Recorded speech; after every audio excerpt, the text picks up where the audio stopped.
अगर power star तक जाए ना हमारे खुलेआम चुनौती के साथ। हाँ और क्या यार, चूतिया है बहुत बड़े वाले। इंडस्ट्री में तुम काम करो, तुम विवाद फैला रहे हो।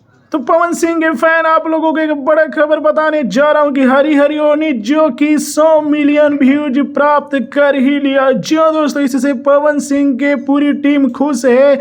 और एक और बड़ा खबर आप लोगों को मैं दे देता हूं दोस्तों कि देखिए, जितने भी पवन सिंह के फैन हैं तैयार रहिए, एक बड़ा बवाल जो कि न्यू ईयर सॉन्ग आने वाला है। जी हाँ दोस्तों, आप लोग सुने होंगे छपरा से आवत डांसर, बताया जा रहा है कि इसी प्रकार का जो कि इसका पार्ट 2 आने वाला है।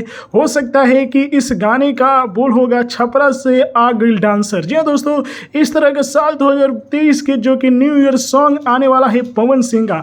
आप सबको मैं बता दूं कि देखिए, खेसारी लाल यादव जो कि लंदन से इंडिया आ चुके हैं। जी हाँ दोस्तों, तो खेसारी लाल यादव का भी नया साल का गाना आने वाला है। तो देखिए, बहुत बड़ा मतलब होगा न्यू ईयर पर टक्कर खेसारी फैन और पवन फैन में। तो आप लोग तैयार रहिएगा। वहीं पर पवन सिंह अभी दिल्ली में पहुंचे हुए और यहाँ पर जो कि बड़े बड़े गाने की शूटिंग होगी। हो सकता है कि बॉलीवुड गाना भी सुनने को मिलेगा। तो आप लोगों को पवन सिंह खेसारी लाल का नया नया फोटो कैसा लगा?